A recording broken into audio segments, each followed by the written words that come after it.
आज हम लोग पढ़ेंगे समानांतर श्रेणी। समानांतर श्रेणी में सबसे पहले हम लोग एक एक पद को अच्छे से समझेंगे। परीक्षा में बनने वाले और भी कई प्रकार के इससे प्रश्न बनते हैं, जैसे कि a बराबर 2, b बराबर 3, n बराबर 6, an बराबर पूछ देता है क्या हो। इसको हम लोग ऐसे निकाल सकते हैं, फार्मूला सभी को कंबाइन करके एक फार्मूला निकल कर आता है। जो फार्मूला है n बराबर a plus into n minus 1 into D,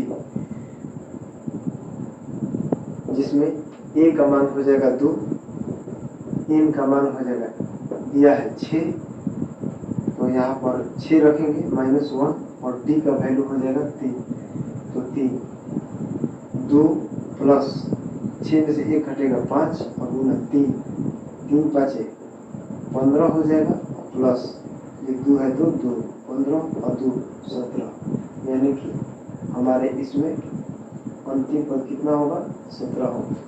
इस तरीका से हम लोग एक एक प्रश्न को सॉल्व कर सकते हैं। अब देखिए दूसरी बात इसमें कि पहला जो कोई संख्या है, जैसे कि मान लीजिए 2 4 6 8 10, हमको पता नहीं है कि इसके तीसरे नंबर पर यहाँ पर ब्रैकेट देते हैं और बोलेगा इसमें कि तीसरे नंबर पर कौन सा डिजिट हो। तो सबसे पहले अगर ऐसे प्रश्न पूछे जाते हैं तो हम लोग सबसे पहले इसको इसी फार्मूला के माध्यम से हम लोग निकालेंगे। जैसे इसमें लिखेंगे a बराबर 2, an बराबर 10, a बराबर 2, an बराबर 10 और नंबर ऑफ डॉट n गिन लेंगे, टोटल कितना है 1 2 3 4 5, सब में कॉमा लगा रहेगा ऑलरेडी प्रश्न 1 2 3 4 5, यानी कि n का मान 5। अब देखिए हम लोग को ये भी एक चीज पता होना चाहिए कि पहला जो है a1 होता है, दूसरा जो है a2 होता है, तीसरा जो है a3 होगा, चौथा है a4 होगा और a5 होगा, a5। अब हम लोगों को इसमें देखना है कि ये a3 है, तो a3 को हम लोग कैसे लिख सकते हैं। तो a3 निकालने के लिए हम लोगों को सबसे पहले क्या चीज़ का जरूरत पड़ेगा, a plus 2d। a plus 2d कैसे हुआ इसको भी समझते हैं।